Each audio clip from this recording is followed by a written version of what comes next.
You're welcome once again. I'm Arba Kumsin. Now, the Progressive People's Party says, or it believes the action of the Economic and Organized Crime Office to invite the party and its flag bearer of the All People's Congress for questioning amounts to abuse of power and selective justice. At a media briefing at the party's headquarters to formally respond to the Ioko invitation to respond to questions about campaign funding, PPP running mate Bridget Jogbenuku accused the state institution of seeking to destroy the PPP's image. Joy News' Ernest Menu has more in this report.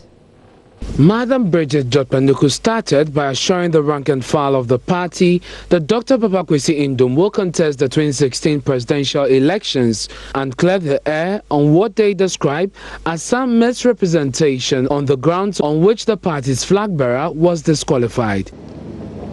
Contrary to the EC's era of judgments which we are contesting in court, we wish to state categorically that the Progressive People's Party shall contest the 2016 elections. We are convinced at this point that these despicable maneuverings are orchestrated by our opponents, who are uncomfortable with the growth of the party. The inroads we have made, the support the party is gaining, the deep positive impacts on the lives of Ghanaians in all districts in Ghana undoubtedly prove an obvious PPP-led victory in the coming 2016 elections. We wish to reiterate that Dr. Papa Kwesi Indom's competence, commitment, and dedication cannot be overemphasized. They express disappointment in what they say is the Machiavellian tactics employed by Ioko in an attempt to disgrace Dr. Papa Kwesi Indom.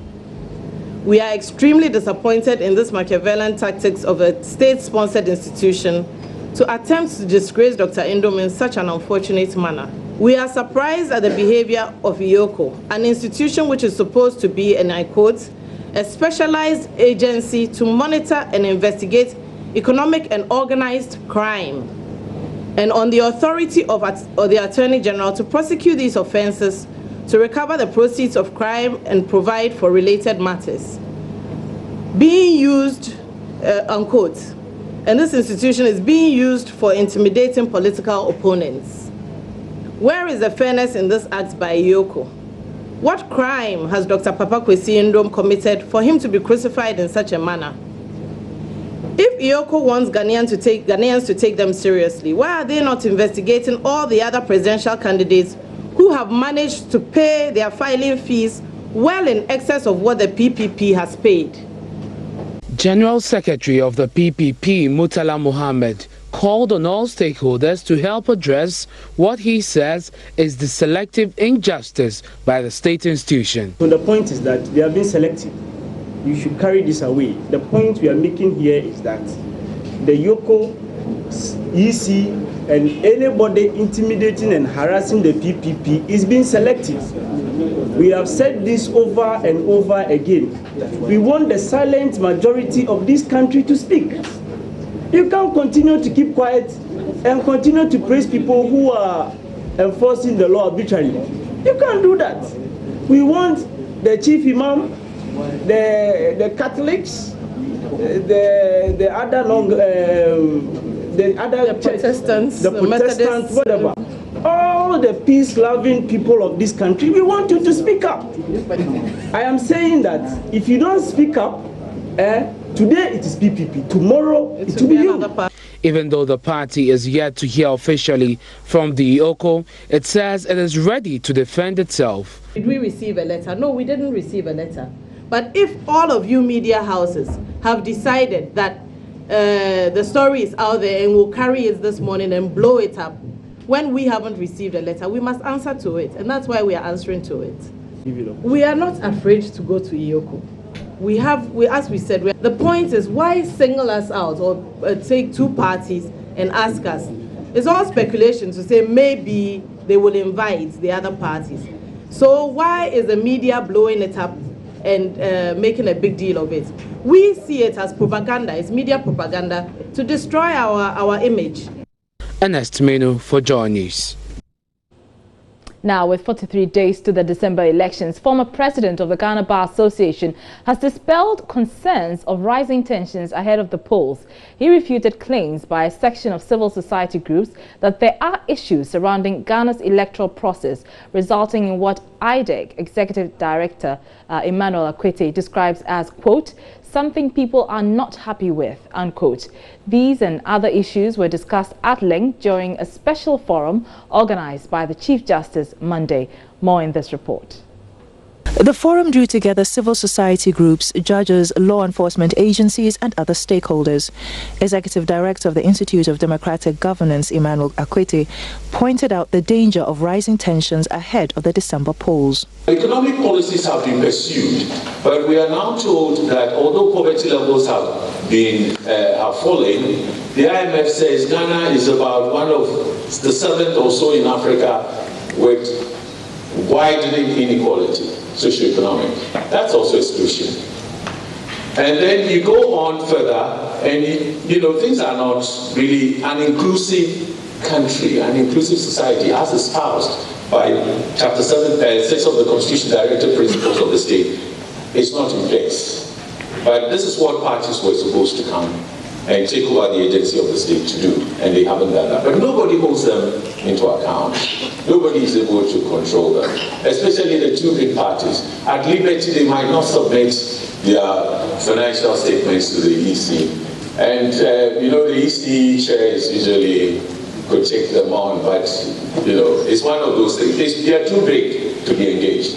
I think this situation is the greatest threat to our democratic stability. However, former Ghana Bar Association President Sam Okudzeto refuted these claims, saying the structures in place are adequate to prevent any incident. The core of the issue is that we as citizens should appreciate that the courts are there to defend the Constitution, to ensure that there is justice. And therefore we need to afford the protection that they need. But we find that the populace, the media, we go on undermining them, attacking them, attributing motives to them when they give judgment. That is the one that creates tension, particularly when we realize that the majority of the people are illiterates or semi-illiterate. There's also a theming issue. If you actually follow the Afrobarometer clearly over the years, since 2012, it's showing a trend where public trust in the judiciary is on the decline. Is this a worry? Yes, of course, that's very worrying. It's very worrying because of the allegations of corruption and the rest of them. And you see that... Can this judiciary be trusted, really, to deliver the kind of justice we want in an election period when the trust for this particular institution is waning? I do not see why not. I do not see why not. That's the more reason why I say many of us who have opportunities to interact with them, try to urge them on, to encourage them to be bold. For Joy News, Raymond Akwa's report.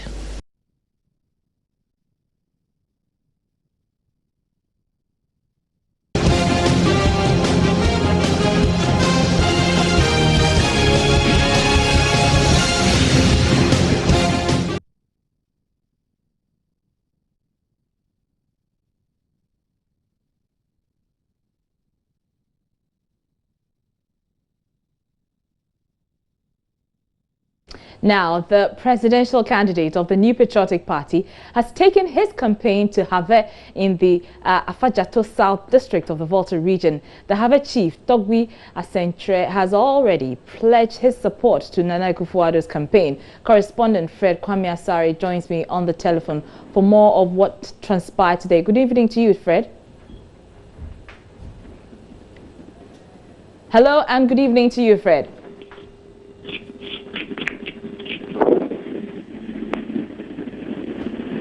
It doesn't appear that we have Fred Kwame Asare on the line, but what it is that... Hello, Fred, can you hear me now?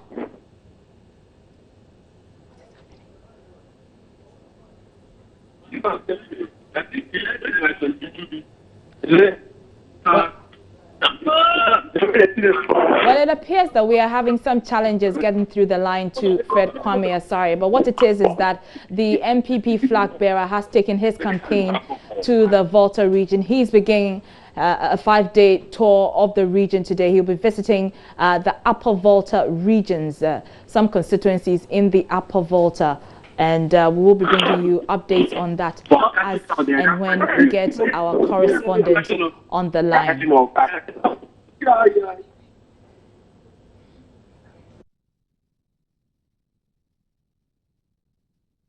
To other stories, and the Inspector General of Police, John Kudalo, wants the youth to desist from engaging in violence.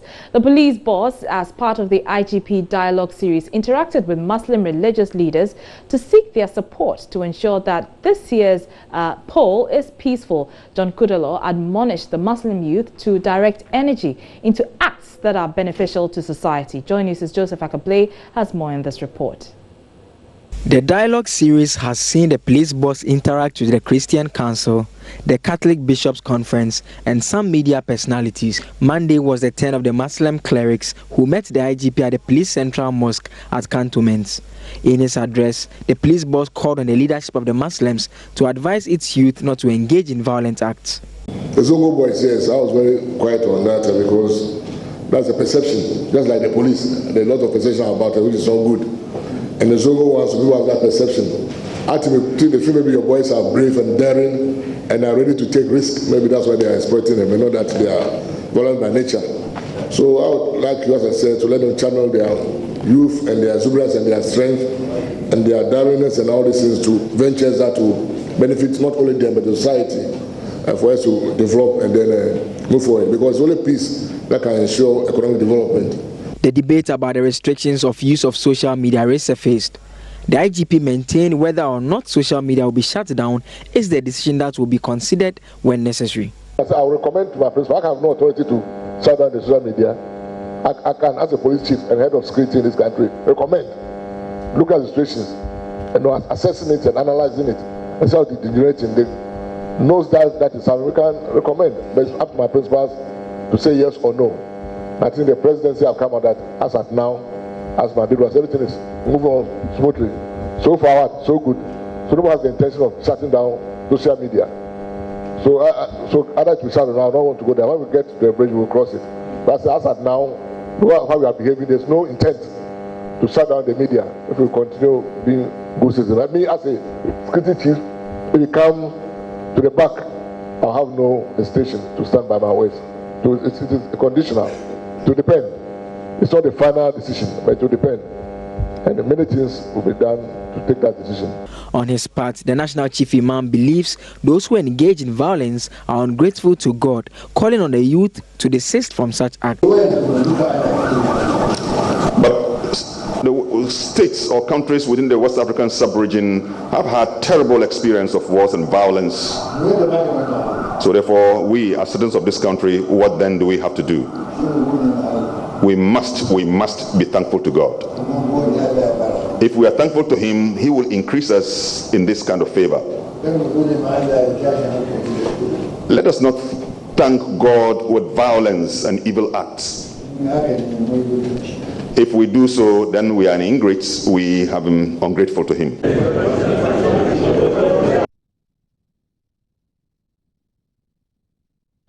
So let's go back to the Volta region and speak to correspondent Fred Kwame Asare. And as we earlier told you, the MPP flag bearer has taken his campaign to the Volta region. He will be there for 5 days as part of his campaign to win the hearts and minds of the people of the Volta region. Specifically, he's going to the Upper Volta areas. But Fred can give us more details. Good evening to you, Fred. Yeah, good evening, Araba. Good. Now, earlier today, when we spoke, you indicated that one of the chiefs in the Upper Volta area had actually endorsed Nana Akufo-Addo and had said that not all chiefs there, not all persons hailing from the region were traditionally NDC supporters. Tell us about that. The chief is a senior divisional chief in the Piki traditional area. It goes by the name Togbi Agamale.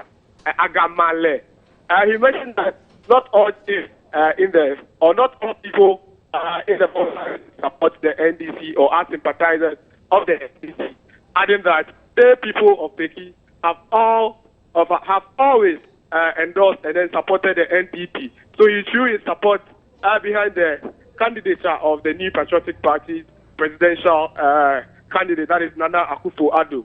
So Nana also spoke to the people there and then gave them the message of change.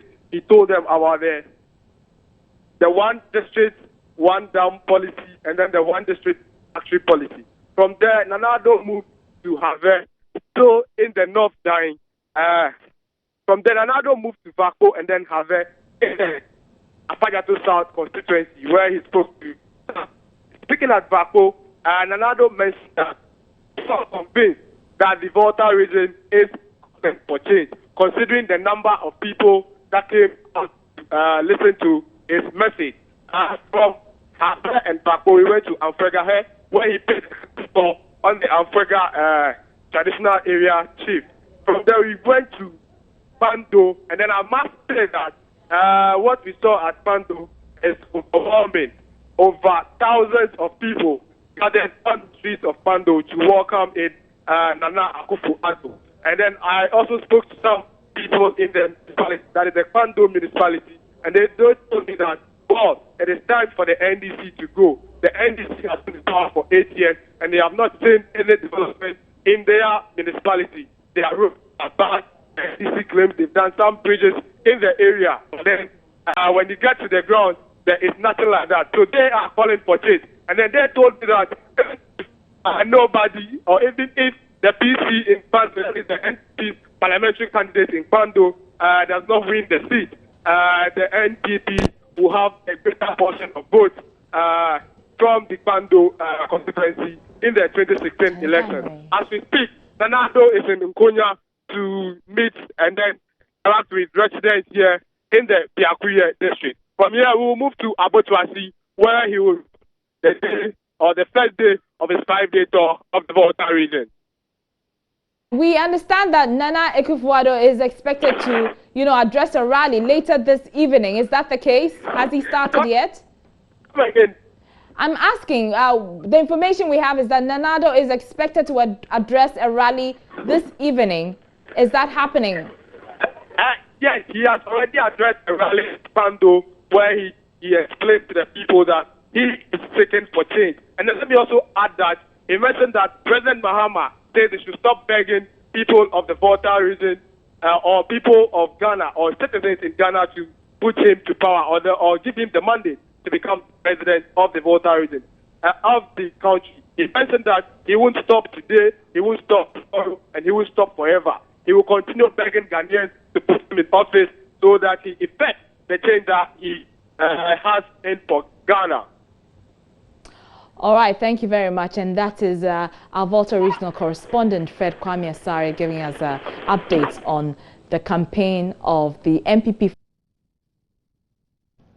Now you're welcome back to Joy News Prime. Now, the second edition of the Governance Social Media Index, SMI report, has revealed that political party leaders are employing the use of social media to reach the electorate. According to the second Governance Social Media Index report, President John Dramani Mahama leads the pack of presidential candidates on Facebook with over 1 million likes, which indicates an increase of 125,000, more than 125,000 more likes from his June figure of 880,000. The leader of the largest opposition party, Nana Akufo-Addo, followed with 981,057 likes on Facebook, which also indicates an increase of 265, a little over 200,000. So these findings were at the end of September. Host of Joy News' interactive show, Jennifer Kwama, joins me in the studio with details. So Jennifer, tell us about the findings. I noticed that there's a lot of activity on the pages of both the MPP and the NDC leaders. Tell us about the findings. Well, right now, as is probably as a new strategy to get, greater reach to the electorate, especially the young electorate who are very computer savvy, we have presidential candidates using Facebook, using Twitter to reach out to them to spread their message. It was very popular with President Barack Obama. He used it in 2008, and it helped him win, the young demographic. And President John Dramani as well, who is also almost about the same age as President Barack Obama, also started employing it. And that's why, you know, his Facebook page got almost 1 million likes. On Twitter as well, he's very, very popular. But on Twitter at the moment, he's being overtaken by the MPP presidential candidate, Nana Akufo-Addo, who, as at this evening, according to the Pen Plus Bytes report, he tweets he has about 4,000 tweets out already, whilst the president is slightly behind. But as you can see, this is the Facebook page of the MPP presidential aspirant, Nana Akufo-Addo. He updates it very regularly. The last time was about 55 minutes ago when he was live showing what he was doing, his rally at Kpando. Okay. He's actually using the Facebook Live feature to show what's happening at the crowds over there. You see the teaming crowds, even though it's evening, they're using their phones to, you know, throw lights. It looks, you know, very active, lots of pandemonium, excitement over there at Kpando this evening. That's interesting. So that means that even though you may not be there, you're following exactly what is happening. It's very, very interactive. It's a very, very interactive thing. They're using all the features that Facebook and Twitter, you know, have to offer so that they can interact more with their followers. And let's talk about the John Dramani Mahama, who's the NDC's candidate. How about him? He's leading the pack. He's in terms of likes on Facebook and social media. Over 1 million likes. He was also very, very active on social media. One of the first to really start with the trend. Right. His Twitter page @JDM, very highly patronized. And notice the bold use of color as well. Very eye-catching. Very, very. So he's obviously had a chat with probably a color psychologist as well. That, you know. Red is the color of passion. It's a very eye-catching color. People are very attracted to that. The message stands out very well. This one, the last picture that was added was about 3 years ago. And he's sharing a 3 hours, you mean? Sorry. It can't be 3 years. I beg your pardon, 3 hours ago. And he's sharing, a very personal experience that he had there with his family. You know, the president is very, he shares a lot of personal moments on his Facebook. I don't know if you remember when he took a motorcycle, took a motorbike out. I think I've even seen him doing the popular dab. The dab exactly. too. Yes. But let's talk about the NDP, that's the National Democratic Party. That is Mrs. Kunedu Agyemang-Rawlings' party. What's their presence on social media like? They've perhaps jumped on the bandwagon a bit late, but they're also catching up very, very quickly. Wow. They've also gotten several thousands of followers on Facebook and on Twitter as well, very regular on Twitter as well. So yes, you know, more and more people are following and catching up with her activities as well. It's a mix of the professional and some hints of the personal. But Jennifer, as well. I have to ask, I mean, the competition you can see is really keen, but how are those that they're targeting, that is the youth, people who are active on social media, how are they receiving some of these things? Well, positively, actually, at least from what we can tell from the Facebook pages and from the Pen Plus Bytes report. You know, people are always looking for ways to interact with their leaders, to share their thoughts with them. And, you know, social media creates this feeling of this familiarity in a way. When you use it, you feel closer to people. You feel you have some insight into their thoughts when they share their pictures, or they laugh or they smile or share something about their activities. So when you follow them more regularly, then you feel like, okay, I actually know this person. I have an affinity with this person and what he or she believes. And that's how, in their own way, they are, you know, getting, you know, closer to that demographic. And the conversations between young people now concerning this election, you know, I think it's become enriched because people feel more in tune with what the leaders are saying. They're following issues more. It's less on personalities and more, oh, what are they actually offering? What are they bringing to the table? And Facebook and Twitter has played a great role in that. It remains to be seen, however, if those likes will translate the 1 million into likes, votes. yes. Exactly. All right. Thank you very much, Jennifer Kwama. Always welcome. All right. We're taking a short break again. We'll be right back.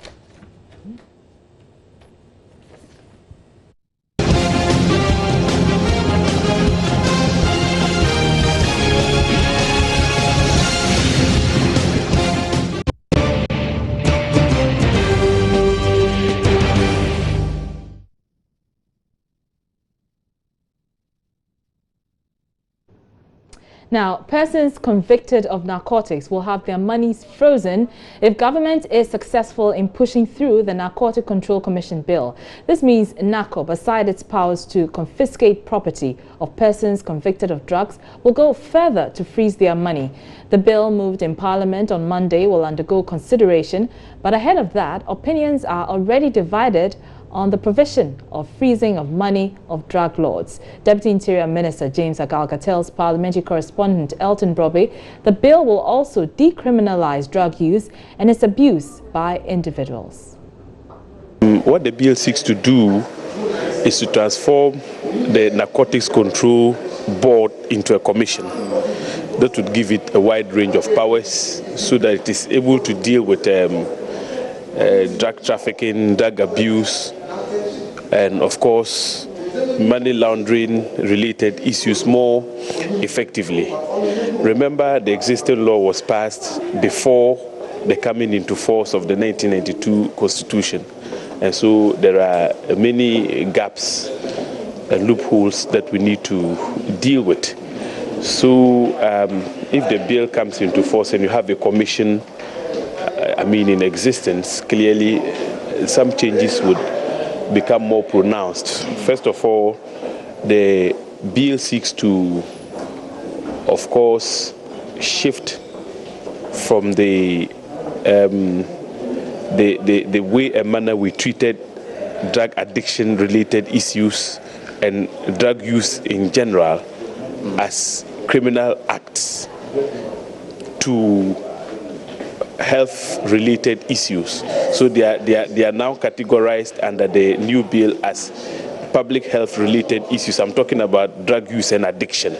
So what it simply means is that we're looking at decriminalizing drug use and addiction and categorizing it as a public health issue, so that drug addicts, when arrested, are not punished and jailed, but sent to rehabilitation homes and treated. That is what the bill seeks to do, and that is a departure from what the existing law does. The existing law would.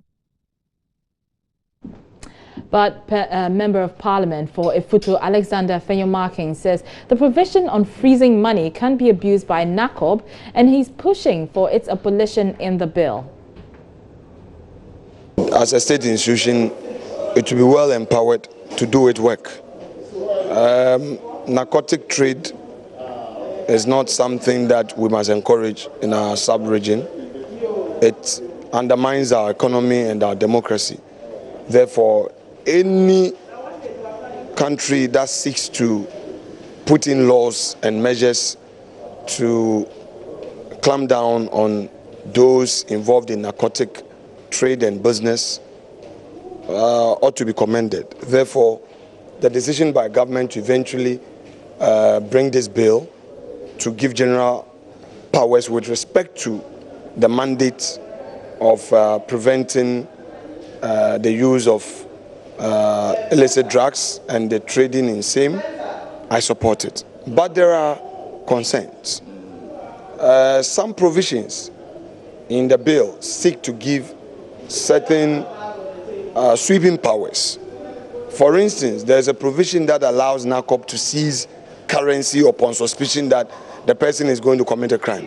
That's an irresponsible provision. But the thing that I was on, it is not in the old law. That is an irresponsible step to take as a state. Why? If you are giving specific mandate, go ahead and give specific mandate. What you are doing is to enact a law that would prevent the trade and use of illicit drugs. Now, why give power for somebody to seize currency or monies belonging to another merely on suspicion that the person is about to use that money or currency to commit a crime when it's not related to narcotic offense? Now, nurses at the Accra Psychiatric Hospital are embarking on a one-week strike action. This comes after several calls on authorities to provide medical equipment, drugs and adequate food for the hospital have failed. As a result, nurses fear for their lives as some patients have already become violent.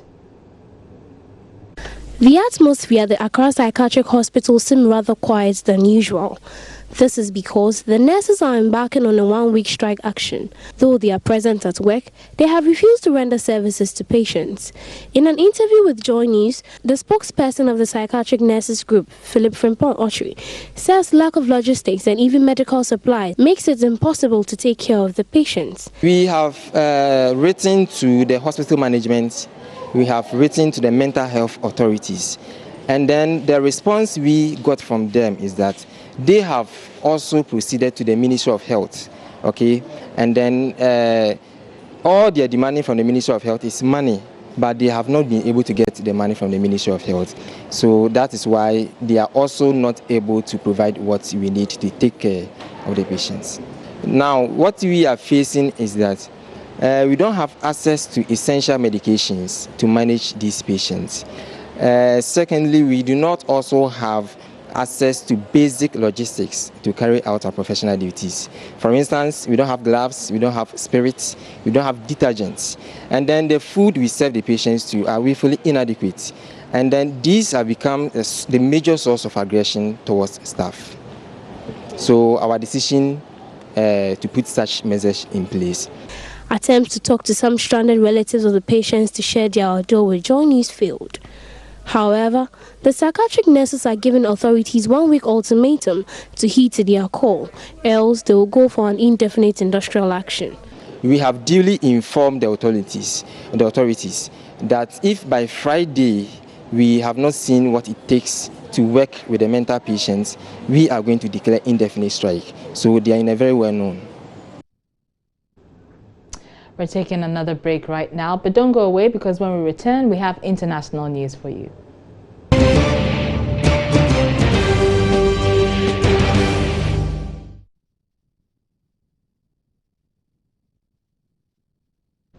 You're welcome back. Time for Joy News Interactive, and the ever lovely Aisha joins me again. Aisha, how are you doing? I'm doing great, and a lot of issues are trending, so really? We're going to be looking into all those issues. Okay, so no issue, passes. Tell us about the interactive segment doesn't know about it, right? So time to check what's coming up shortly on the interactive segment. And two political parties, PPP and the APC, who are being investigated by anti-graft agency IOCO over campaign financing, have launched an attack on the organization, calling the probe a political witch hunt by the governing NDC.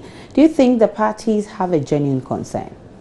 It's not a priority to me as a state right now to find out where this one is getting their money and stuff like that. Well, also founder and leader of the International God's Way Church, Bishop Daniel Obinim, says he is a dangerous man of God, capable of doing so many things, including rigging elections for any party of his choice. Really? What do you make of Obinim's latest revelation, and should the police take him on?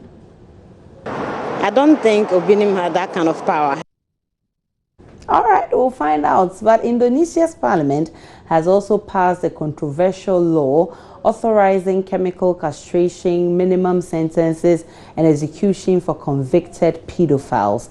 And this was proposed by the president following the gang rape and murder of a 14-year-old girl. What do you make of the strict laws, and should this be replicated in Ghana to deal with sex crimes? There's a possibility that a man can easily repent. So if you say that you are going to inject the person so that, then you are taking the place of God.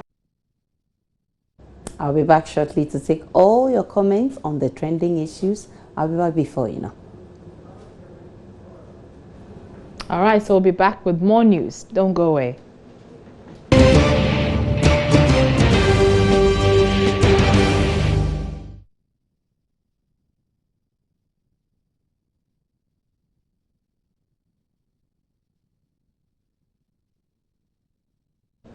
You're watching Joy News Prime. I'm Arba Kumson. Top of the hour, the headlines today are Progressive People's Party accusing the Economic and Organized Crime Organization Office of employing Machiavellian tactics to destroy the image of the party and its flag bearer.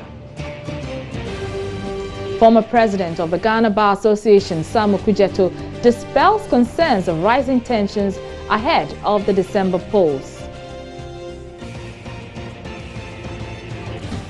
Governance Social Media Index report reveals political party leaders are employing the use of social media to reach the electorate. In business, on the half hour, AGI Business Barometer indicates business confidence improves marginally in third quarter of this year, but the AGI says cost of power remains key factor affecting most businesses in the country. And persons convicted of narcotics will have their monies frozen if government is successful in pushing through the Narcotic Control Commission bill.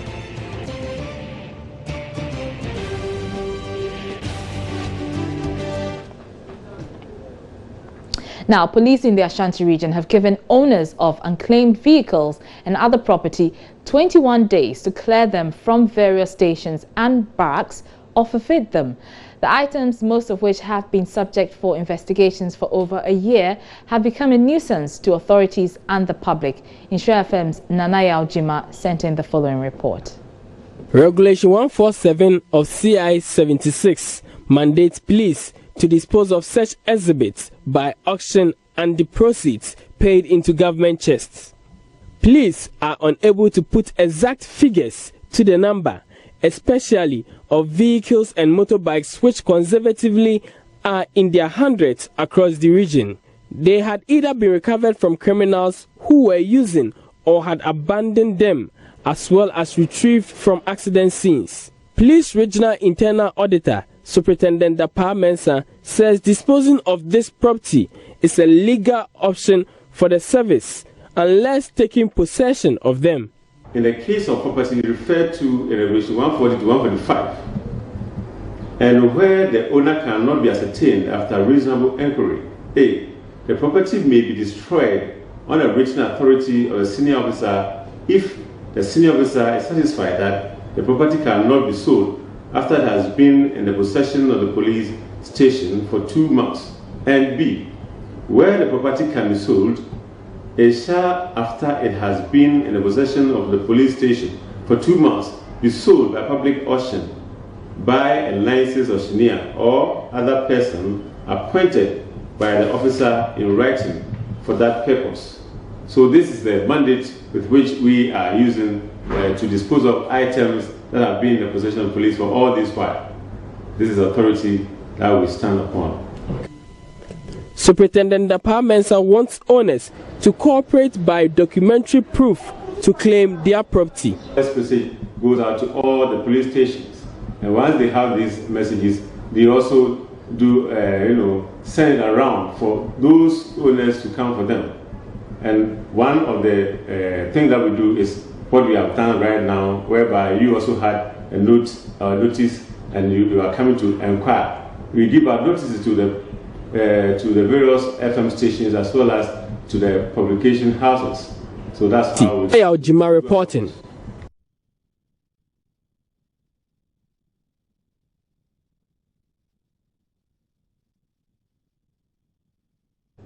Now, rising cases of corruption has necessitated the need to encourage more journalists to explore investigative reporting. That's the conviction of Kumasi-based media advocacy group, the Press Foundation. In pursuit of this, the group has instituted an award scheme in honor of ace investigative journalist Anas Aremiao Anas. The maiden awards ceremony held Sunday night in the Ashanti regional capital was dedicated to media responsibility for peaceful election in December. Kwesi Deborah reports. The initiative, according to the founder of the Press Foundation, Listowell Yusubukasim, is to recognize journalists who take up the challenge in the fight against corruption. Joy FM's Manasseh Azuri Awone is recipient of the Maiden Award presented to him at a ceremony dubbed Media Festival in Kumasi. Other media personnel whose work was recognized are host of Newsfile on Joy FM and Joy News, Samson Ladia Inene, and former news anchor at City FM, Shamima Maslem. The theme was Election 2016, the role of journalist. Mr. Ladia Inene, who is also a lawyer, warns sensationalism in election reportage could trigger violence. The cure, according to him, is for the journalists to be well informed in order to execute their job well. The role we have to play, I think, is very critical, and the role is this. Ask ourselves, what are the triggers of election violence? I can assure you that without the media giving voice to the issues that become disputed at elections, there will not be trouble in the country. Award-winning investigative journalist Manasseh Awune believes journalists have a role in protecting the ballot box. I'd like to ensure that the elections are credible. If we all preach peace and we go to sleep and someone steals the verdict, for me, if we force peace, it is worse than violence. So as journalists, it is our duty, in my view, to ensure that when a politician says, let's police the ballot box, we can do it better. For the man in whose name the award scheme stands, Anas Aremeya Anas, says collaboration between the media and civil society, as well as communities, can guarantee peaceful election. That we want to watch these challenges and be able to devise effective strategies to be able to combat them as they come. And I must also say that it cannot be done only by journalists. Journalists are more effective if we work with civil society and our community. Reporting for Joy News, Kwesi Deborah. More and more children are falling out of schools into hazardous jobs, even though general school enrollment figures have gone up across Ghana. The situation affects the quality of education. Joy News' Justice Bedu has spent months following the story of child miners who have fallen out of school in illegal mining in the Upper East region in a new documentary titled Tender Miners. The documentary was aired on Joy News, but if you missed it, here are excerpts of the film.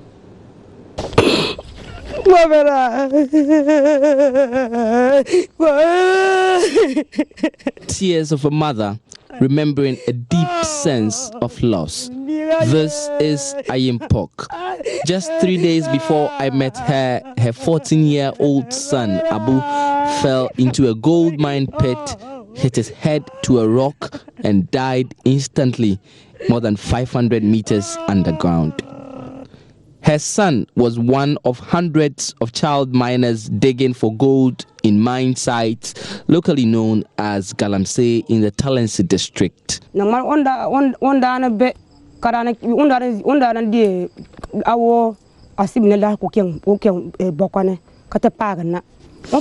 last time he came home was a Saturday.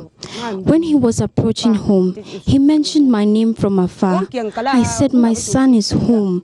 It was a happy time. I had missed him, so we talked. He even gave me 5 cedis when he was going back into the mines.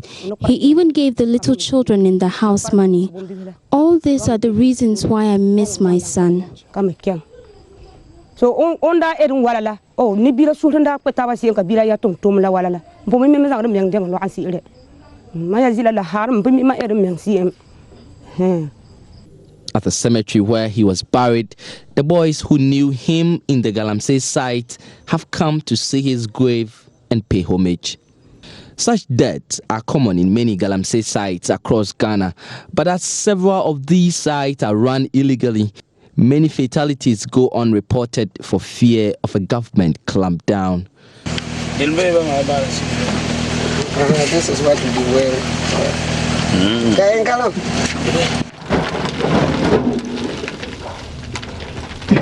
Back in the Galamsey site where Abu died, many children are still hard at work. Many have fallen out of school, like 17-year-old Francis Asesandan. I left school when I was in class 3. There was no money. If I had the opportunity, I would stay in school. Sometimes I miss the things I used to learn when I was in school. In this region alone, more than 20,000 children of school-going age are out of the classroom, and some of them could be found in places like this one, dangerous mine sites, risking it all in search of gold.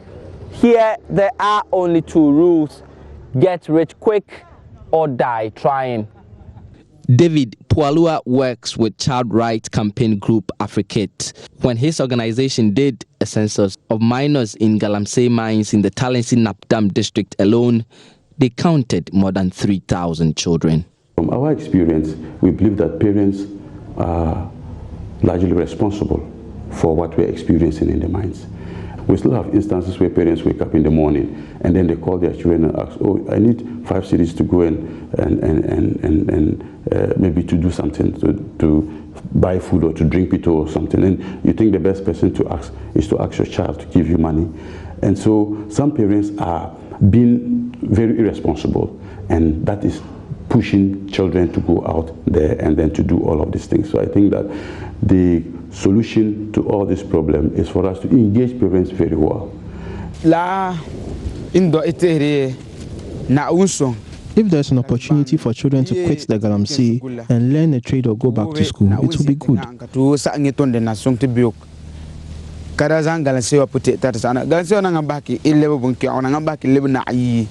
We need something that will help us tomorrow.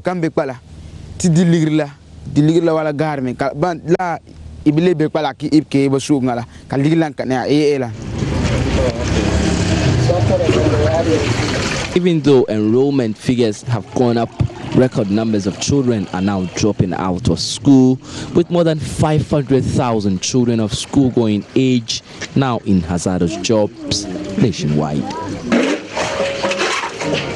It seems not even death could deter these children from these mines. Leaves you wondering what else will. Justice Bedu, Joy News, Talensi, Upper East Region.